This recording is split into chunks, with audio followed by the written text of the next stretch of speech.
Chapter second part fourth. It is his karma his destiny says Mukesh grandmother. अब देखिए मुकेश की जो दादी माँ है उन्होंने क्या कहा कि ये उसके कर्म है, ये उसका भाग्य है। Who has watched her own husband go blind with the dust from polishing the glass of bangles. जिन्होंने अपने खुद के हस्बैंड को चूड़ियों पर जो पॉलिश करते हुए उस कांच की धूल में अपने पति को अंधा होते हुए देखा है, वो कहती है कि उसके कर्म है, उसका भाग्य है। Can a god given lineage ever be broken, she implies. अब वो क्या कहती है, क्या भगवान के द्वारा जो दी हुई है एक कई टाइम से जो एक परंपरा चली जा रही है क्या वो कभी तोड़ी जा सकती है। Born in the caste of bangle makers they have seen nothing but bangles in the house, in the yard, in every other house, every other yard, every street in Firozabad. क्या कहा उन्होंने कि बैंगल मेकर्स की जाति में जन्म होने के बाद उन्होंने कुछ नहीं देखा, केवल और केवल चूड़ियाँ हर घर में, हर आंगन में, हर एक दूसरे घर में, दूसरे आंगन में, और फिरोजाबाद की हर गली में केवल चूड़ियाँ ही चूड़ियाँ बनाने का काम है। Spirals of bangles, sunny gold, paddy green, royal blue, pink, purple, every color born out of the 7 colors of the rainbow lie in mounds in unkempt yard। देखिए हर कलर की चूड़ियाँ, जितने भी इंद्रधनुषी रंग होते हैं 7 या जितने भी मीन्स कहने का जो भी कलर होते हैं, हर कलर की चूड़ियाँ बनाई जाती है। lie in mounds in unkempt yards are piled on 4 wheeled hand carts। उन्हें क्या किया जाता है, जो गाड़ी होती है जैसे रिक्शा सी होती है उसके ऊपर उन चूड़ियों को रख के ले जाया जाता है। पुश्ड बाय यंग मैन, उसे धकेला जाता है एक जवान आदमी के द्वारा along the narrow lens of the shanty town, शहर में बेचने के लिए छोटी छोटी गलियों में से ले जाया जाता है। एंड इन डार्क हटमेंट्स, और जो अंधेरे कमरे होते हैं, next two lines of flames of flickering oil lamps, जहाँ पर फ्लिकर माने झपझप करना, जो ऑयल लैम्प होता है वो कभी उसकी लाइट चस रही है कभी बुझ रही है, मतलब बहुत कम रोशनी। Sit boys and girls with their fathers and mothers, लड़के और लड़कियां वहाँ बैठ जाते हैं अपनी मम्मी और पापा के साथ। Welding PCs of coloured glass into circles of bangle, वो छोटे छोटे कांच के टुकड़ों को वेल्ड करते रहते हैं, मतलब जोड़ते रहते हैं, जो कि फिर जोड़ने के बाद एक पूरा सर्कल में चूड़ी बन जाती है। Their eyes are more adjusted to the dark, उनकी आंखें एक ही जगह टिकी रहती है उस अंधेरे कमरे में। Then to the light outside, बाहर की तरफ जो प्रकाश है वहाँ नहीं, क्योंकि वो पर्टिकुलर वो काम में लगे हुए हैं तो वहीं उनकी आंखें जमी रहती हैं।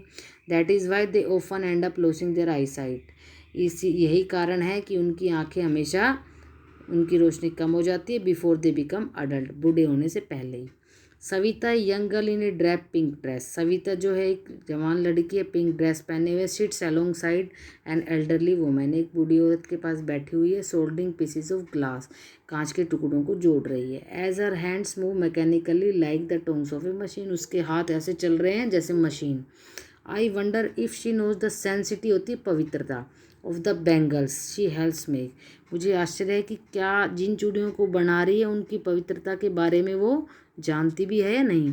It symbolising an Indian women सुहाग, ये किसका प्रतीक है चूड़ियाँ, एक भारतीय नारी के सुहाग का। ऑस्पिशियसनेस इन मैरिज, और शादियों में तो इसका बहुत ज़्यादा क्या होता है, शादियों में चूड़ियों की पवित्र, ये सुहाग का प्रतीक होता है और ये बहुत ज़्यादा ऑस्पिशियस माने शुभ मानी जाती है। It will dawn on her suddenly one day, एक दिन उसके हाथों में भी चूड़ियाँ डल जाएंगी। When her head is draped with a red veil, जब उसके सर पर एक लाल घूंघट होगा। Her hands dyed red with henna, henna मेहंदी से उसके हाथ लाल कर दिए जाएंगे, मीन्स मेहंदी लगा दी जाएगी। Red bangles rolled on to her wrist, और उसकी कलाई में उसकी बाजुओं में लाल रंग की चूड़ियाँ डाल दी जाएगी। She will then become a bride, और तब वो एक दुल्हन बन जाएगी। Like the old woman beside her, उसी की तरह, उस बूढ़ी औरत की तरह जब कभी वो भी दुल्हन बन के आई थी जो उसके बराबर में बैठी हुई है। Who became one many years ago, जो कुछ साल पहले वो बन के आई थी। She still has bangles on her wrist, आज भी उस बूढ़ी औरत के हाथ में कलाई में चूड़ियाँ हैं। But no light in her eyes, लेकिन उसकी आँखों में रोशनी नहीं है। एक वक्त शेर भर खाना भी नहीं खाया, she says in A wise drained of Joy. अब देखिए उस बूढ़ी औरत ने क्या कहा है कि मैंने खुशी से रहित, माने खुशी नहीं है उसकी आवाज़ में, थोड़ा सा गम है। उस गम से भरी हुई आवाज़ में उसने क्या कहा कि ऐसा एक वक्त भी नहीं था जब उन्होंने शेर भर खाना भी नहीं खाया। मतलब कोई ज़रूरी नहीं है एक टाइम मिल गया तो दूसरे टाइम मिले या नहीं मिले, भूखे भी सोना पड़ता था। She has not enjoyed even full meal in her entire lifetime. उन्होंने अपने पूरे जीवन में कभी ऐसा टाइम नहीं बीता कि एक टाइम तो उन्होंने भरपेट खाना खाया हो। That is what she has ripped. और यही सब कुछ उसके साथ है, क्योंकि उन्होंने कभी अपने पूरे टाइम में एक बार भी खाना नहीं, और यही सब उन्होंने पूरे जीवन में भोगा है। मीन्स उन्होंने यही देखा है कि कभी एक टाइम भी खाना भरपेट नहीं मिला तो उनकी क्या ज़िंदगी रही होगी। Her husband and old man with a flowing beard says. उनके हस्बैंड बड़ी बड़ी दाढ़ी वाले कहते हैं कि I know nothing except bangles, कि मैं कुछ नहीं जानता, मैं तो क्या जानता हूँ, मतलब चूड़ियों के अलावा मैं कुछ नहीं जानता। All I have done is make a house for the family to live in. मैंने जो किया अपने जीवन में वो केवल ये किया कि अपने परिवार को रहने के लिए उनको एक घर बना के दिया। Hearing him one wonders if he has achieved what many have failed in their life time. उसे सुनकर ऐसा लगता है, कोई भी आश्चर्य कर सकता है कि उसने तो वो अचीव कर लिया, वो प्राप्त कर लिया जो बहुत सारे लोग अपने पूरे जीवन में फेल हो जाते हैं उसे प्राप्त करने में। He has a roof over his head. उसके पास क्या है, एक छत है अपने सर के ऊपर। The cry of not having money to do anything except carry on the business of making bangles, not even enough to eat rings in every home. देखिए यहाँ पर क्या बताया गया है कि जो चूड़ियाँ बनाने का काम, उसको अगर हम कंटिन्यू रखें, उसके अलावा किसी भी काम करने के लिए उनके पास पैसों की बहुत कमी है। और दूसरी बात, हर घर में एक ही आवाज़ सुनाई देती है कि खाना नहीं है, not even enough to eat, क्योंकि खाने के लिए ही कुछ नहीं है। हर घर में यही रोना धोना सुनाई पड़ता है कि चूड़ियाँ इसलिए बनानी पड़ती है, दूसरा काम करें तो उसके लिए पैसे भी चाहिए, कहाँ से क्या लाएं। हर घर का यही है।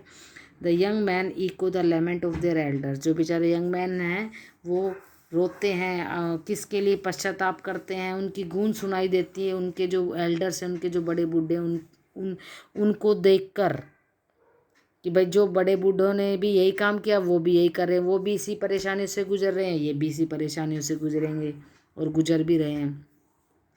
Little has moved with time. बहुत कम, ना के बराबर समय के साथ बदलाव आया है। It seems in Firozabad. ऐसा लगता है जैसे कि फिरोजाबाद में कुछ नहीं बदला, पहले जैसा ये सब कुछ। Years of mind numbing toil have killed all initiative and the ability to dream. अब जो बेचारे इतने सालों से काम भी कर रहे हैं, जो परिश्रम कर रहे हैं, उन परिश्रम में कोशिश भी काफ़ी लोगों ने कुछ अलग करके देखने की सपने भी देखे, लेकिन सारी योग्यताओं को इन गरीबी ने ख़त्म करके रख दिया है।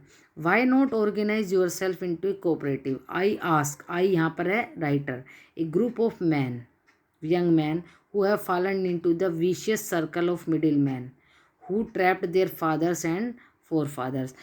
अब ये क्या कहते हैं कि मैंने जो जवान लोग थे उस समूह के मतलब उन लोगों से पूछा कि तुम कोऑपरेटिव माने एक संगठन क्यों नहीं बना लेते, जो तुम इस तरह के लोगों के चंगुल में जो फंसे हो, जिन्होंने तुम्हारे फादर्स को भी उलझा रखा है, तुम्हारे और उनसे फोर फादर्स तुम्हारे पूर्वज जो थे उनको भी उसी विशेष वेब माने एक जाल में तुम्हें उलझा रखा है। मतलब एक ही काम में तुम्हें कर रखा है, चूड़ियाँ चूड़ियाँ चूड़ियाँ बनाना।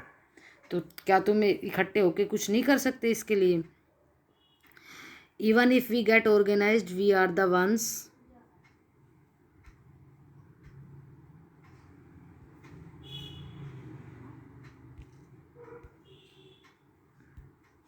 who will be hold up by the police, beaten and dragged to jail for doing something illegal।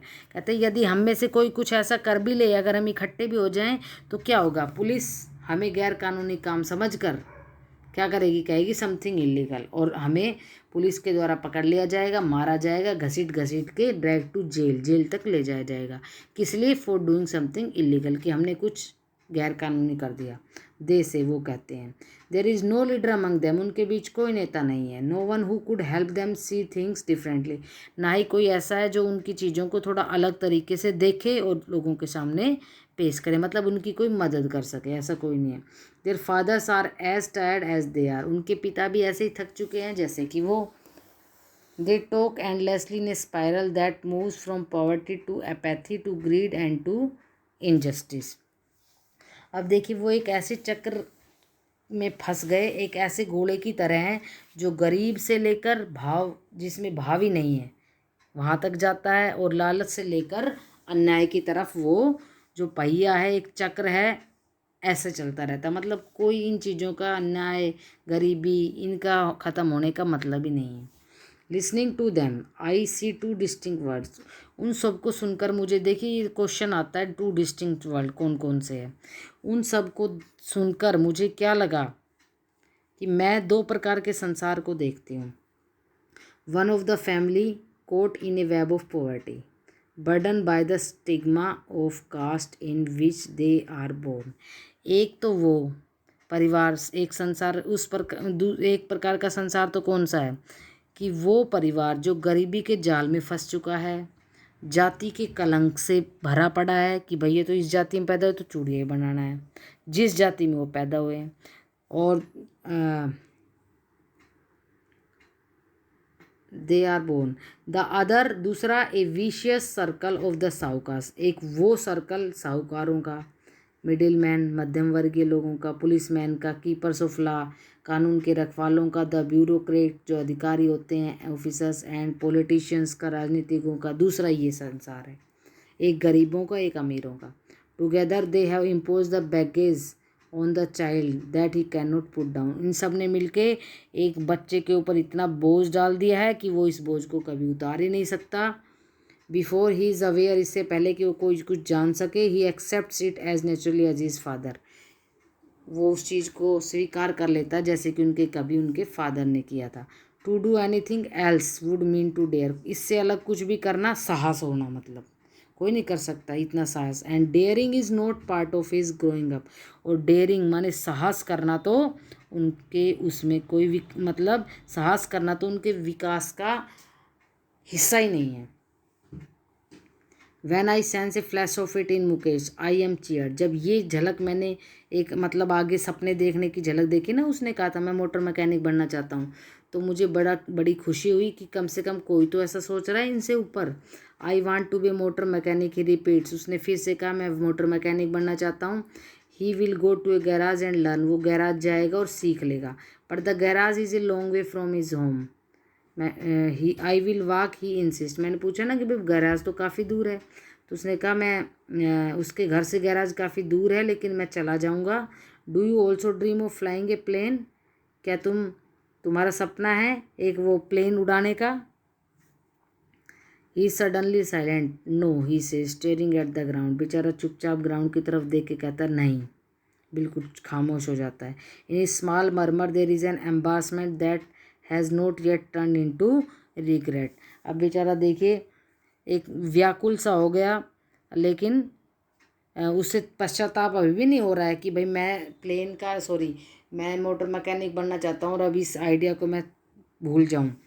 He is content to dream of cars that is hurtling down the streets of his town, वह अभी भी उन गाड़ियों का सपना लेना चाह रहा है जिन्हें वह गलियों में घूमते हुए देख रहा है। Few aeroplanes fly over Firozabad, क्योंकि फिरोजाबाद में तो एरोप्लेन्स तो बहुत ही कम जाती हैं, केवल गाड़ियाँ जाती हैं और उन्हीं का ही वो सपना लेता है। Okay, thank you.